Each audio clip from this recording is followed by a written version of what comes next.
এটি হচ্ছে Toyota Allion, এটার মডেল হচ্ছে 2010, এবং এটি হচ্ছে টয়োটা এক্সিও, এটার মডেল হচ্ছে 2007। আপনি যখন টয়োটা এলিয়ন চালাবেন গাড়ির ইঞ্জিনে কি কি চেক করতে হবে চলুন সেটা দেখি। গাড়ির ইঞ্জিনে প্রথমে যেটা চেক করতে হবে সেটা হচ্ছে গাড়ির রেডিয়েটরে পানি আছে কিনা চেক করতে হবে। এটা হচ্ছে রেডিয়েটরের রিজার্ভ ট্যাঙ্ক। এখানে লক্ষ্য করুন রিজার্ভ ট্যাঙ্কে ফুল রয়েছে, এগুলো হচ্ছে কুলেন্ট, দেখতে পাচ্ছেন লাল কালারের, এগুলো হচ্ছে কুলেন্ট। আর এটা খোলার প্রয়োজন নেই, আপনি সবসময় এটা চেক করবেন। এখানে যদি কুলেন্ট কমে যায় এখানে মার্ক থাকে লো ফুল, এখানে দাগ আছে, যদি লোতে চলে আসে তাহলে এখানে কুলেন্ট ঢুকাবেন। আর একদম যদি শুকিয়ে যায় কুলেন্ট তাহলে আপনাকে প্রথমে এখানে এই ক্যাপটা খুলে এখানে ঢুকাতে হবে, এরপর এখানে ফুল করতে হবে।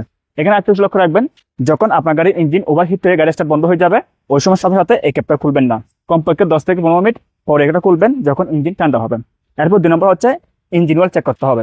ইঞ্জিন অয়েল চেক করার জন্য এই ডিপস্টিকটা বের করতে হবে, এরপর এটা টিস্যু দিয়ে মুছে ফেলতে হবে। এবং এখানে লক্ষ্য করুন এখানে 2টা ডট রয়েছে, এটা হচ্ছে ফুল, এটা হচ্ছে লো। আমাদের এতটুকু পর্যন্ত ইঞ্জিন অয়েল থাকতে হবে।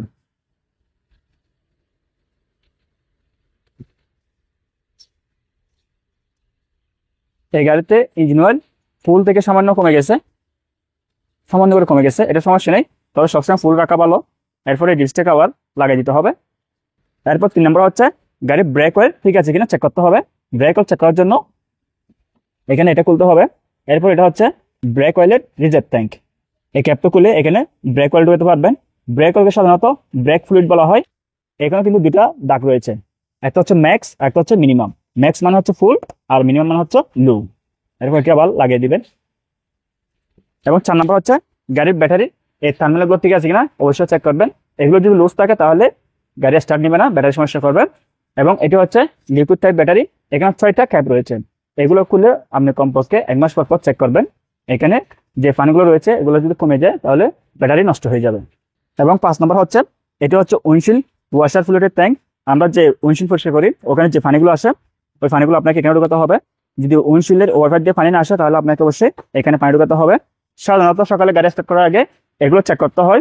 এখন দেখবো টয়োটা এক্সিও এই গাড়িতে কি কি চেক করবেন।